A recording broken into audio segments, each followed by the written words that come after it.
And one of the questions I very often hear from managers is, how can I communicate with my diverse employee not to offend them? What's the right thing to say and what I mustn't say? What should I do? And if there's one thing you want to go away with and perhaps skip the rest of the video, I would say this. Do you really care? Like, do you genuinely care about the work, about your employee, about you? If you do, that's gonna show. So go ahead and just have the conversation with the employee.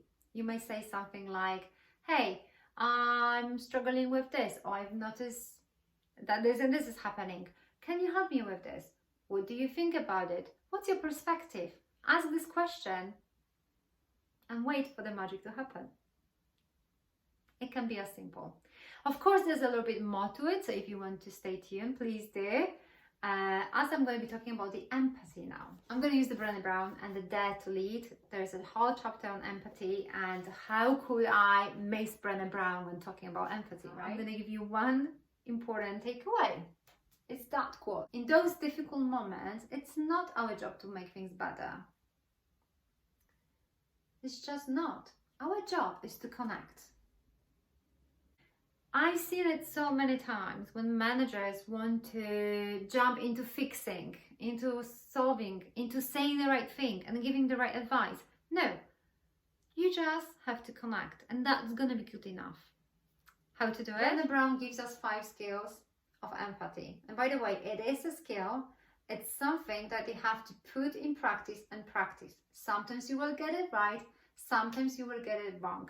But remember what I said at the beginning? If you genuinely care, you will send an honest signal. Side note, if you genuinely care, people will perceive it.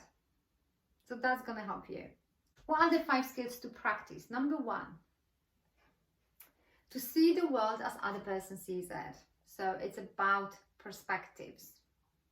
And as a manager, I would say that there are some red signals for you just to tune in and see if perhaps you are missing slightly the point.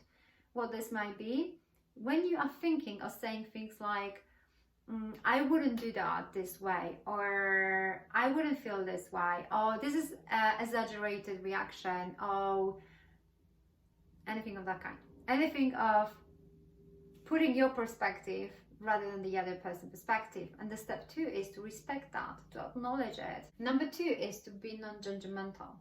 Now, Brené Brown says an interesting thing. She says that we are less judgmental the more confident we are in ourselves. Because we become judgmental whenever we feel vulnerable. The way I see it is, if you're a manager who is able to step back and have a look at what's going on. So you know your strengths, you know experience, you're confident with that. And if there is something you have to work on it, you just work on it. And you see your employees for who they are. And you see them for their potential. The next 2 points are usually quite difficult for us because it is about understanding one's emotions and then being able to communicate that back to them. It sounds like it's a little bit overwhelming, isn't it? So how do we do that? And here I've got an interesting take. I wanted to give you 2 tools from Voss, who is a former FBI kidnapping negotiator. And he has a masterclass on the Masterclass series. If you don't know that series, I would highly recommend it. Where he talks about 2 tools.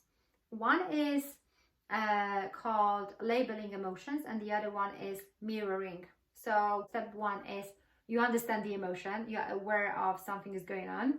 Number 2, you label it, you name it.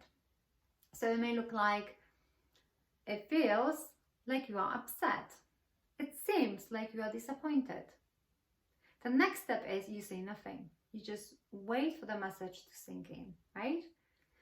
The second tool is mirroring. Mirroring is basically when you are in a conversation and you repeat the last 2-3 words of what the other person has said.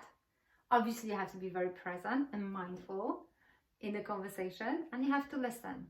How does it look like in practice? Let's say you are a manager and your employee seems to be struggling with homeschooling and working duties.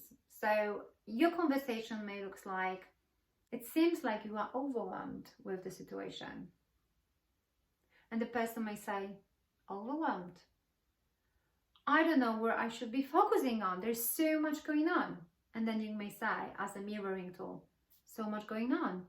Yeah, there are my kids that want something from me. There's my partner wants something from me. There's work I have to handle and juggle. And now I've got this other pressure. Other pressure? Yeah, I've got this other person that keeps wanting something from me. Keeps wanting from you. Yeah, she sent me 10 emails already and I've told her no. And it doesn't seem to go away. And so on. The point is, you don't have to have the answer. You don't have to know the emotions of the situation. But by mirroring, you can bring the issue to the surface. And by labeling and mirroring, you can create connection. It's not about you. It's about the other person. And that's going to be communicated. I want to leave you with the last quote if you stayed until here. And again from Brené Brown, she says, engage, stay curious, stay connected. Let go of the fear of saying the wrong thing, the need to fix it, and the desire to offer the perfect response that cures everything. In the next videos, I'm going to talk about the care model itself. So that's going to give you practical tools, hopefully new perspectives, maybe reassurance, or maybe you would like to challenge my thinking that I always welcome. In any case, stay connected and take care. Thank you.